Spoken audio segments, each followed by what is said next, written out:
Aloha, what's up everyone? Welcome to the 99th episode of Omens.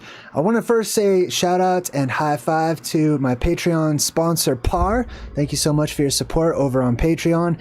And I want to give a shout out to last couple of people who purchased my books, including Amy C. Your book order is being packaged and will be sent out shortly. And Venus V, your book order has been packaged and is on the way. So thank you so much for checking out my books, my website, and my Patreon, of course.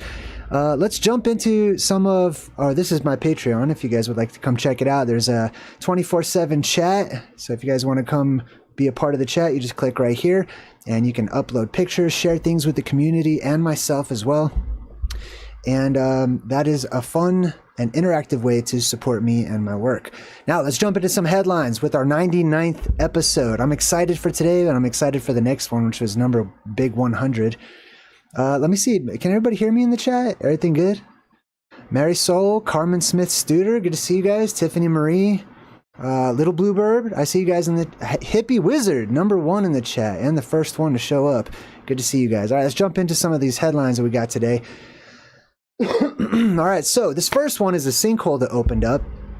I think I have a video of this actually in Mexico. Watch what happens. This is just a reminder that the Earth is not just solid all the way down. There's a lot of cavernous spaces, a lot of openings and stuff. Check this out.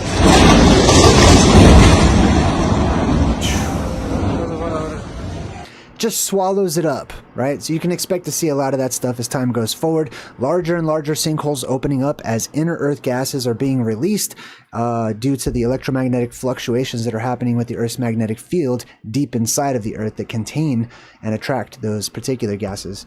Next up, our moon is drifting away. What can we expect to happen? The moon is drifting away. Now, depends on your cosmology. I have an ancient cosmology. I believe the moon is within our atmosphere, that it's under the dome.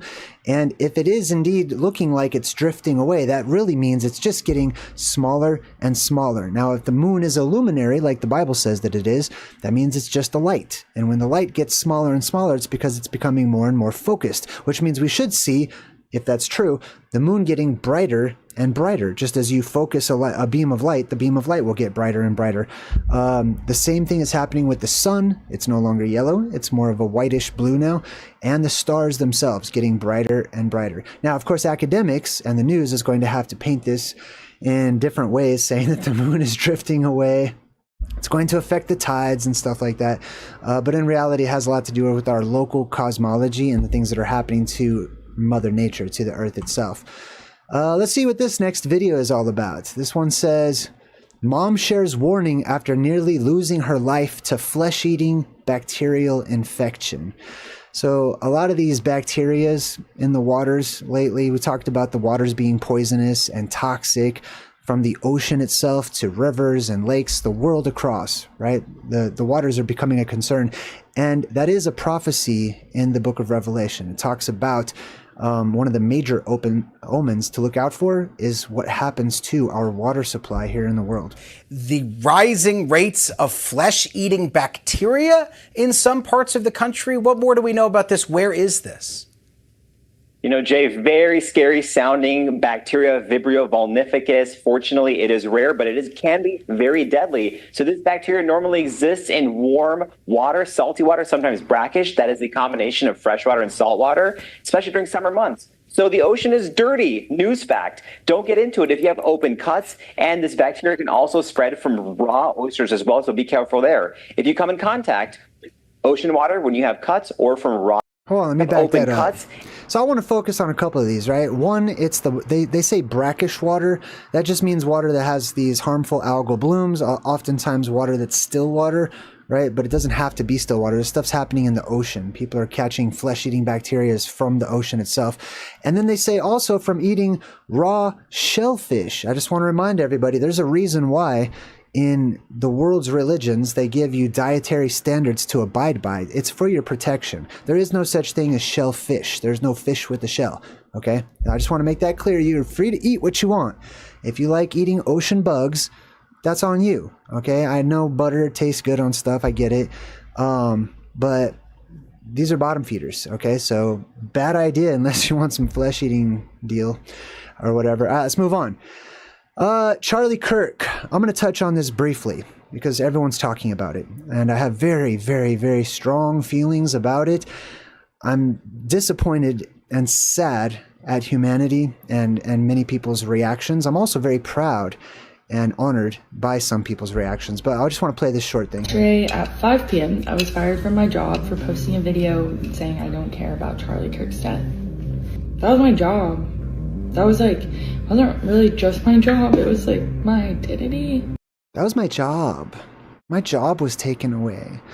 Like, that was my job. I very much doubt. So people are posting, a lot of people are getting fired because of their reactions. They're cold, heartless, evil reactions to a man being murdered in broad daylight, right? I don't want to get too much into the conspiracies and the topics and pro and for the, you know, whatever he represented and spoke on. I want to focus on the omen. The omen is how distant humans have become, how far removed from anything that resembles family or love or connection, or any of these qualities, right? A number of American companies have sacked their workers, from Delta pilots to MSNBC pundits and public school teachers, after they were found mocking the disturbing assassination.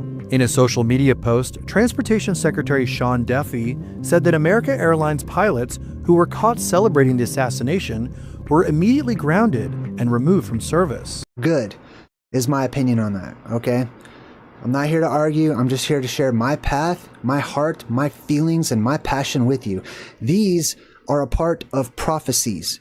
Prophecies from antiquity said that stuff like this would happen, that humanity would turn on itself, that good would be seen as evil and evil would be seen as good. It's terrible and it's evil for me personally to see people celebrate death, to have that death mindset, for people to encourage and incite other people, straight up saying on public and social media that they believe that people should be dying for their beliefs, for freedom of speech, for all these types of things. And it's terrible. And them being fired from their jobs, like, that's much better than if, you know, what the types of consequences that existed in the Wild West. You know what I mean? When people abided by the laws of the land. And on top of that, it's got people like me, other social media people, other people that are public speakers and stuff, kind of like looking around nervously at the wackos and weirdos of the world, as well as, you know, agencies that might not have the same goals aligned. Either way, it's a biblical prophecy. I want to share this with you. This is straight from the Bible. It says, brother will turn against their own brothers and hand them over to be killed. That means tell on them, right? That means alert somebody else. Hey, look what he's doing. Look what he believes in. Look what he's saying, or whatever, right? Brother will turn against brother and hand them over to be killed. Fathers will hand over their own children to be killed. Children will fight against their own parents and will have them killed. Not kill them themselves, but have them. It sounds like it has something to do with institutions and social norms and things of that nature. Joey and Crystal MacArthur, hey, $2 in the super chat. High five. Thank you so much.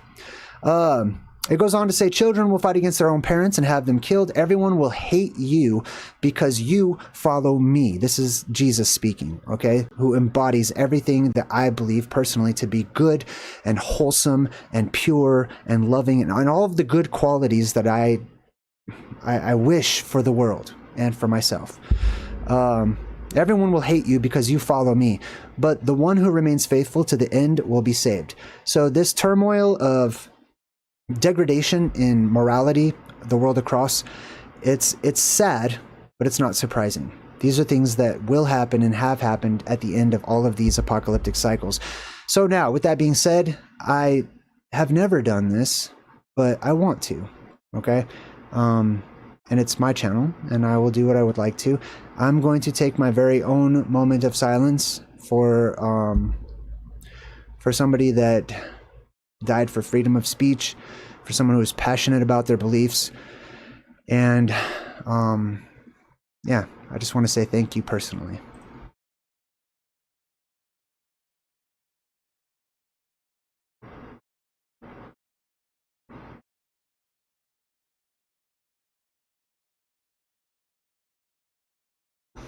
Okay. As I said, I've never, never really done that before. I have been asked to do that for different people or situations across the world. And I really don't want to get too in depth into the whole topic.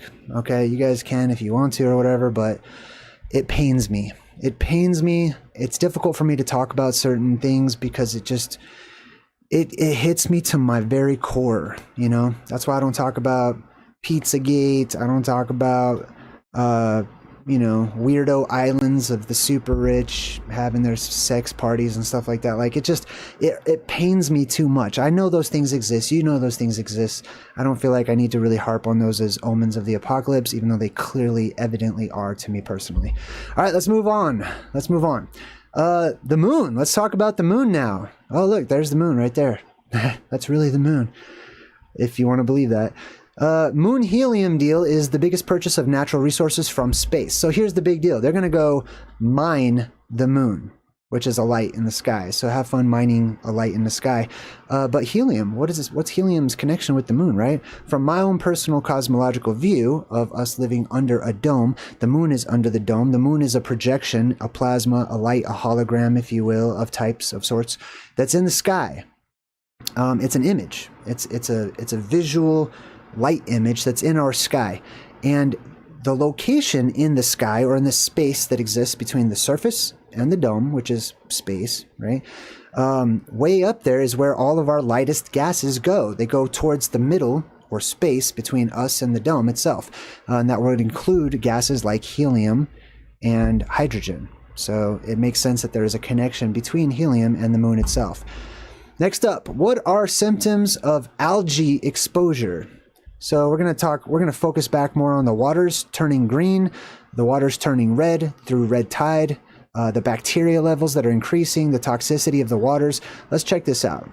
It says 3 more Kansas lakes are under blue-green algae warning watch. And that's just in Kansas. There's articles like this the world across. There's probably 100 articles like this in the United States in completely different areas alone. Okay? Hold on, rewind this.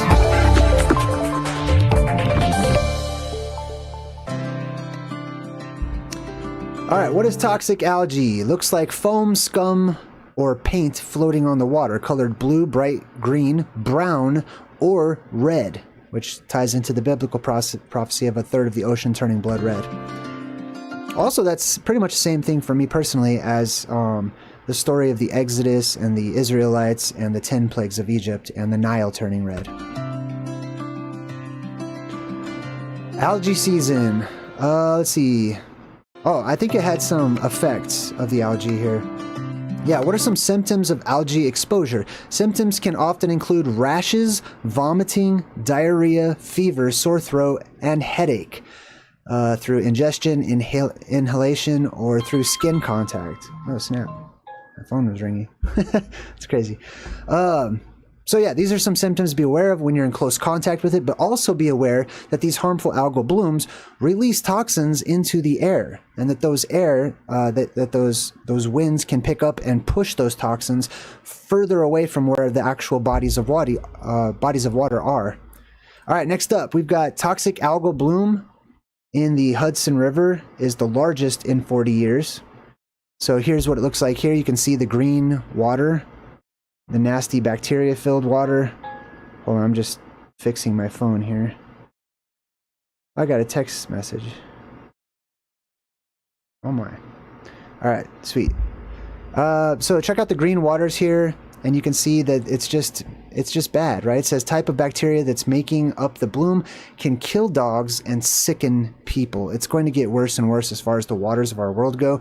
But don't worry, the oceans will be removed. The waters will be removed from this world. Every cycle we have a refreshing of a fresh oxygen supply. In a great oxidation event, we've got a fresh water supply that comes in, and it's all exchanged, right? Out with the bad, in with the good.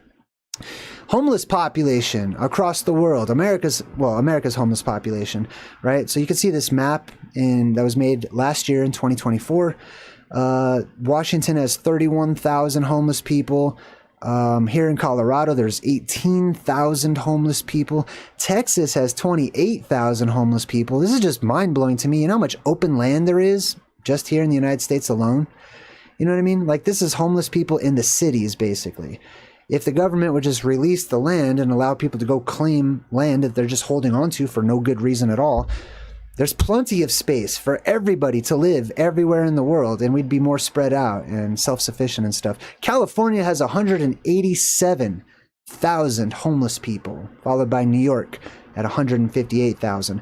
Now, pretty soon, the ancient Hebrew people celebrated what's known as the Year of Jubilee. The Year of Jubilee is the year everyone is set free. That's basically akin to the apocalypse from my perspective. Everyone becomes a survivalist. Everyone is free to do whatever they want, live however they want, and survive however they want to. So everyone will be homeless pretty soon. You know, you'll have to establish your own home and stuff. In the music industry, so I talk about the truth in music quite often. I follow this band called 21 Pilots. They've just released a new album called Breach. Their album before this was called Trench. It is all about the Phantom Island at the North Pole, at the center of the world, the Garden of Eden, being kicked out of it, returning to it, the geoplasma that erupts and comes out of that mountain, the citizens, the necropolis that I'm always talking about. I know I'm throwing a lot of words out there, but I'm just giving you an example that these bands, these music videos that looked, you know, these lyrics that sound like they're just open to interpretation, they sound like riddles. Okay, a lot of these modern songs and bands and stuff, they're showing you all kinds of weird stuff that to me is just a riddle begging to be figured out. Everything that they talk about is about these esoteric secrets, in my opinion, that I'm sharing with you here on my channel. So, for example, breach, that's leaving the world behind. That's breaching the firmament, the dome, stuff like that, which I believe NASA and Elon are doing. And 21 Pilots even has songs like Jumpsuit and how they are jumping up into the air, talking about leaving the world behind. Miko and the Niners.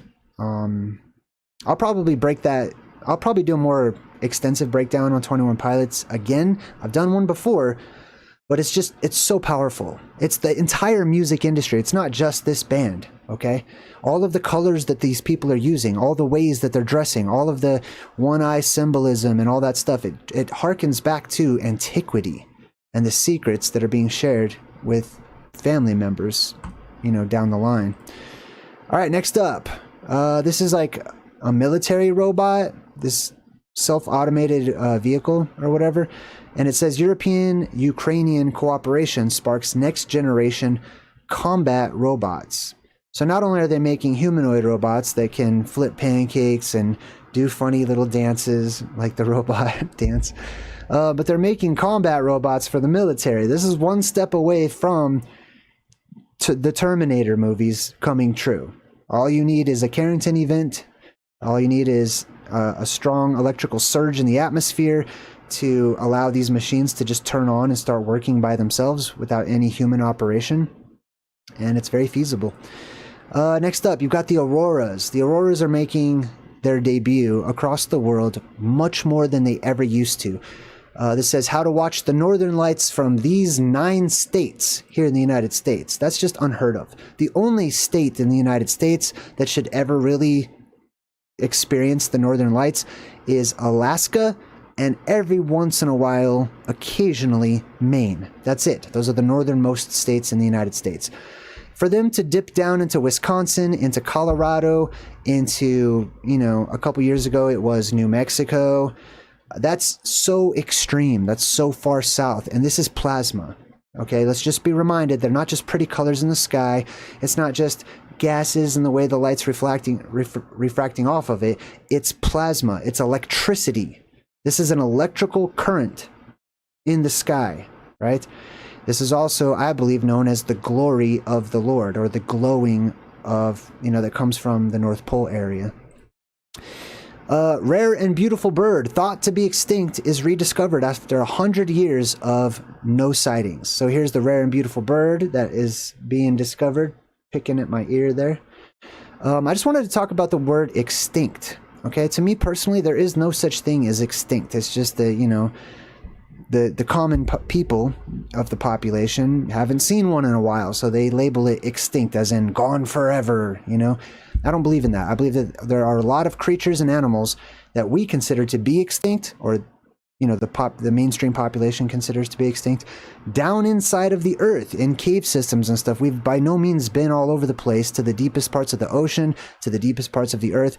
And if you have a hollow earth type of a mindset like I do, lots of quote unquote extinct animals, humanoids, people, giants, gigantic animals and stuff still live down inside of the earth. And whenever the barriers that block them from coming up here go down, they will come back up here, and they will reemerge, and gigantism will emerge as well. Next up, this article right here says why parents need to talk to their teens about AI and how to start the conversation. This is actually really important to me personally as a dad and as a father, which are the same thing, is to be able to teach my son about AI, right? This is important. It's unchecked, and it can easily lead people astray as one of the most powerful propaganda tools ever to be unveiled to the population of Earth, right? I talk to ChatGPT all the time. I try to use it as a tool, as a reference or whatever, but I constantly have to check it, and I argue with it all of the time, because I found that the more I've been using it since its unveiling, the more it's just steeped in propaganda. And I have to figure out ways to talk to it to get around obvious propaganda that it's sharing. I even had a conversation with ChatGPT saying, you know, does this bother you that you're spouting propaganda? Because I asked it, you know, is this propaganda? Is this true? And it's like, no, after further research, it's actually not true. And I'm like, okay, well, you're lying. And if you're lying to me, the odds are really good you're lying to the rest of the world. And the people who are not inclined to do the research themselves and to double check or fact check or whatever, they're just going to believe you. You're changing the future through lies, through deception. This is propaganda. So these are the types of discussions leaning towards caution that I have with my son. And I encourage other people, you know, to have these types of open communication and conversations with your children as well, so that they can be cautious and wise about the technology that's being given to us. Now, next up, space.com article. Humanity could settle Mars. By 2055, Elon Musk says. He says, I think it can be done in 30 years. We're going to settle Mars. No, you're not. No, humanity's not going to settle Mars ever, you know, because Mars is a luminary from my perspective, okay? Not only that, but I don't believe the whole Mars BS, right? I think it's horse crap.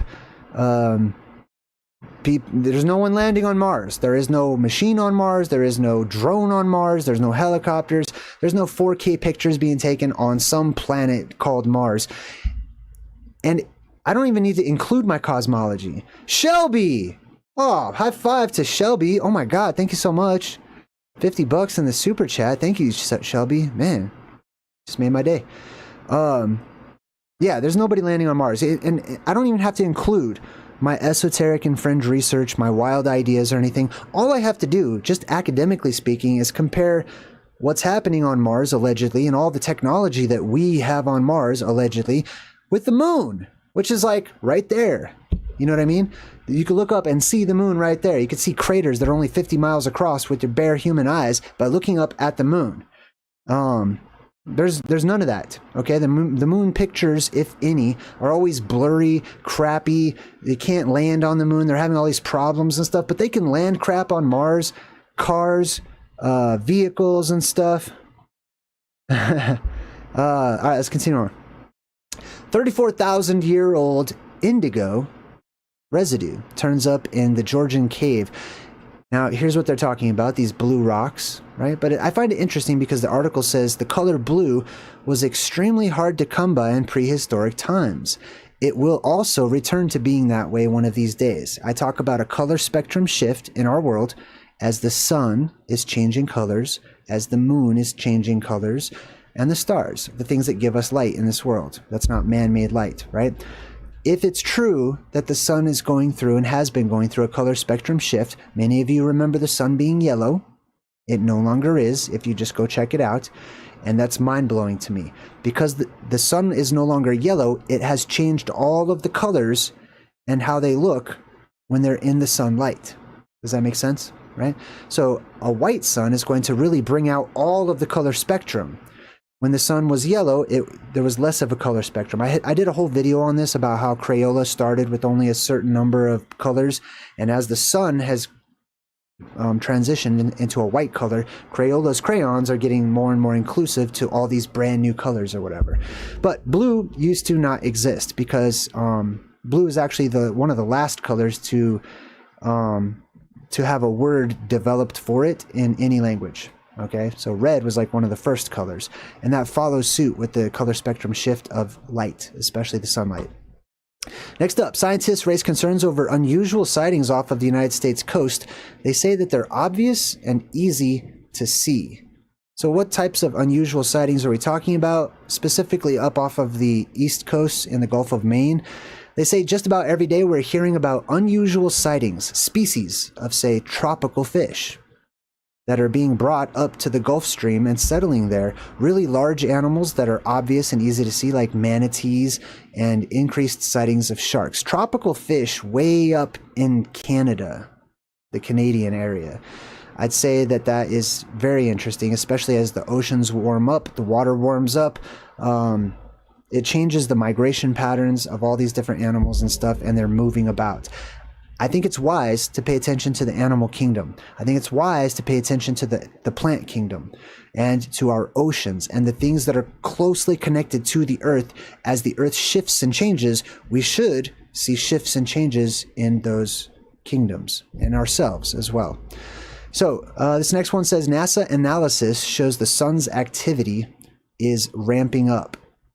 So this is directly tied into the plasma apocalypse by fire, the apocalypse by fire opposite the apocalypse by water, which is the introduction of our oceans, or our ocean. And here's the yellow sun that no longer exists. NASA loves to show you the sun as being yellow. They never show the white one. Like, they don't want to make it obvious to everyone, and they go, oh my God, the sun is white, isn't it? No, they always show you yellow, orange, fiery red looking suns. And, there's probably good reason for that. I don't think they want to bring it to your attention. But the reality is the sun's activity is ramping up. It's getting hotter. It's getting brighter. It's burning faster. Sunburns are happening much faster. People are reporting feeling like it's radioactive on their skin after only a few minutes of being outside. It's burning plants and crops as the crops and the plants are getting sunburned as well. So there's a lot of activity that's ramping up. This next one says NASA responds to concerns of the Atlas comet as being reported as an alien spaceship coming to invade Earth. I'm going to share my thoughts on this with you guys. First and foremost, I believe that a comet is just a chromatic aberration. It's a light in the sky that's out of focus, that's caused by anomalies on the dome as the light passes through and hits those anomalies. But I would also want to talk about aliens. Right? Who doesn't want to talk about aliens? I do. Aliens coming to Earth, the mothership, the spaceship that's on its way, Nibiru is on the way, and the Anunnaki are coming back again, and we're going to be invaded, and, all that stuff. I do believe in aliens. I do believe there are beings outside of the dome that live on their own worlds, and they develop a certain level of technology on their Earths, and when they have that technology, they can figure out how to blast off and leave the world when their sky opens up and they can come into other worlds and stuff. So I believe in the concept of aliens, right? I also believe in inner Earth or inner terrestrials, those that live down inside of the Earth, as I mentioned before. But when the dome is up, no aliens are coming in, okay? If you see an alien, that means it's been here. It's stuck in here with us, from my perspective of us living in a closed system, which academics also agrees, interestingly enough, that we live in a closed system.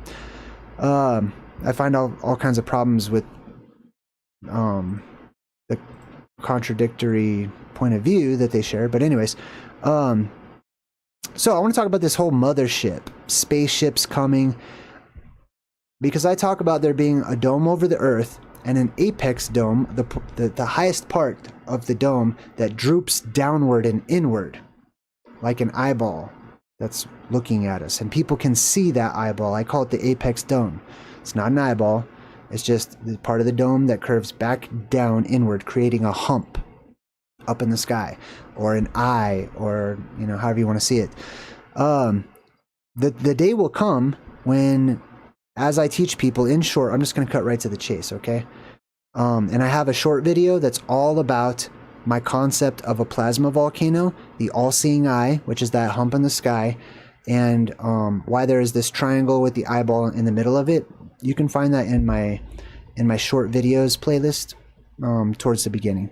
But anyway, it's this concept of a mothership, right? Like this like bowl shape in the sky that has this blue tractor beam that goes down, and then things get sucked up into it. So I just want to briefly describe what that is. That's ingrained into our subconscious collectively across the world, and it comes out in our creative mediums whenever we're showing spaceships and tractor beams and UFOs and all this stuff. Where it comes from is it's the apex of the dome that is now visible because of the Earth energy, or geoplasmas, light, that shoots up from within caves and volcanoes and openings in the Earth.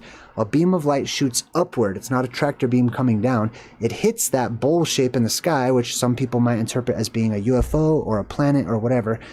And then because it opens up, the sky opens up, our atmosphere depressurizes.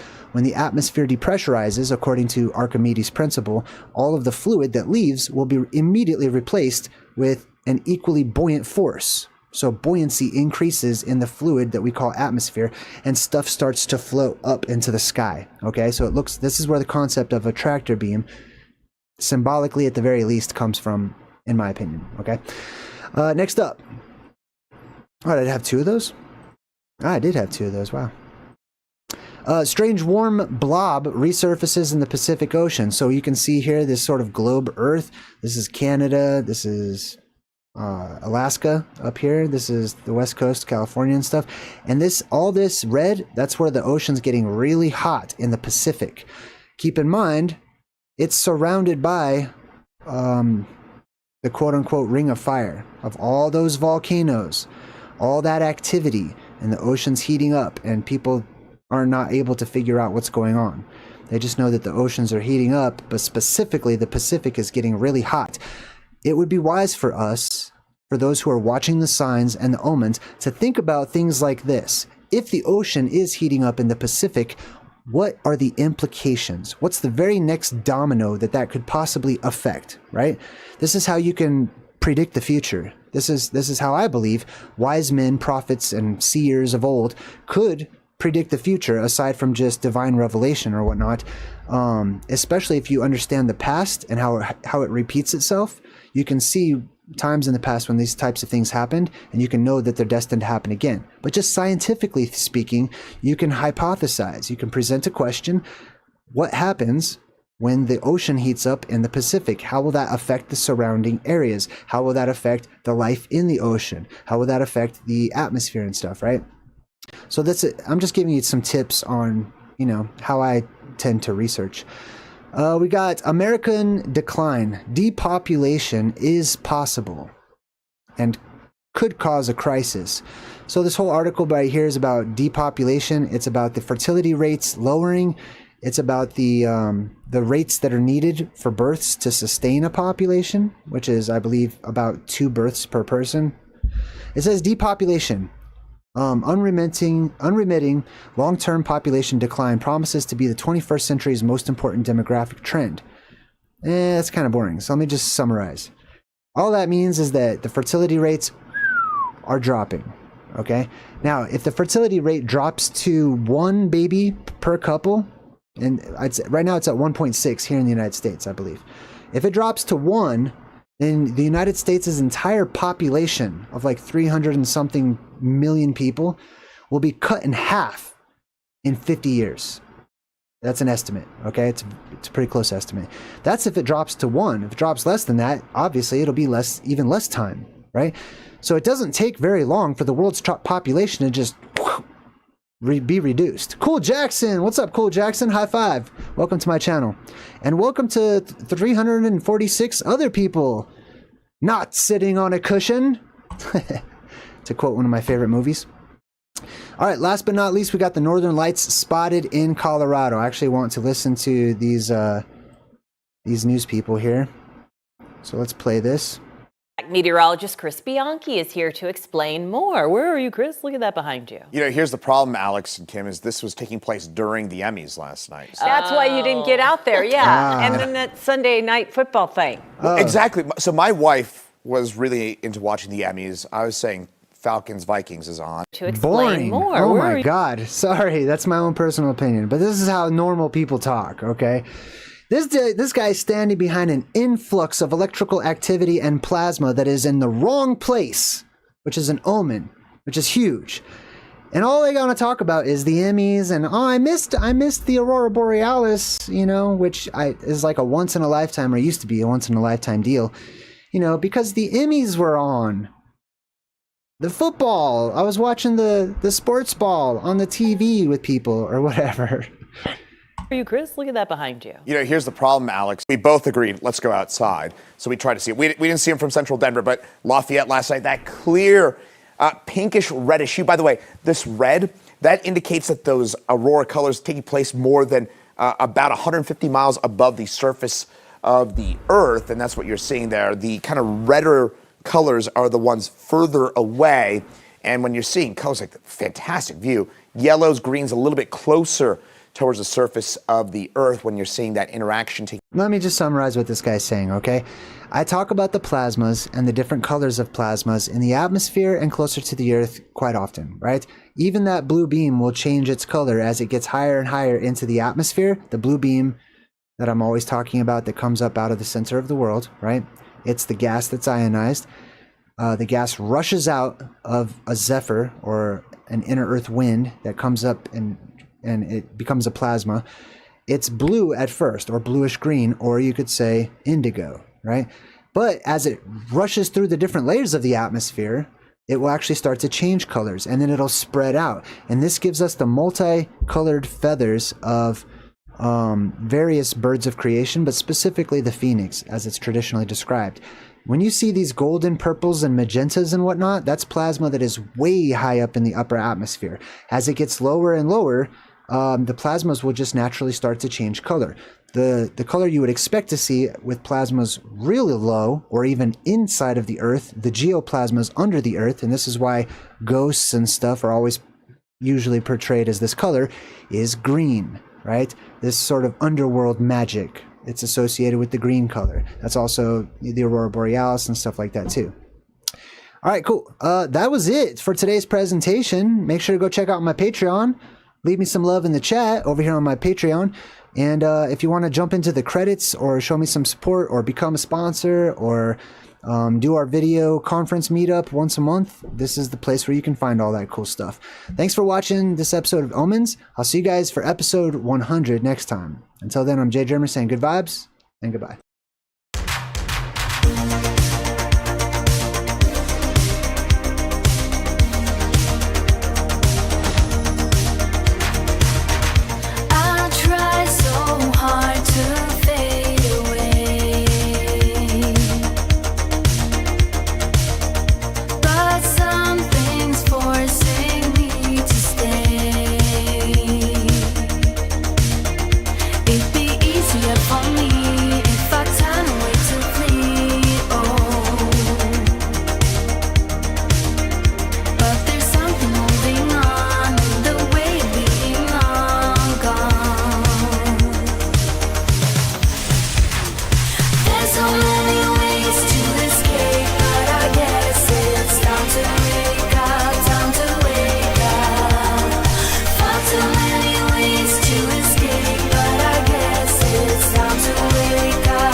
It's time.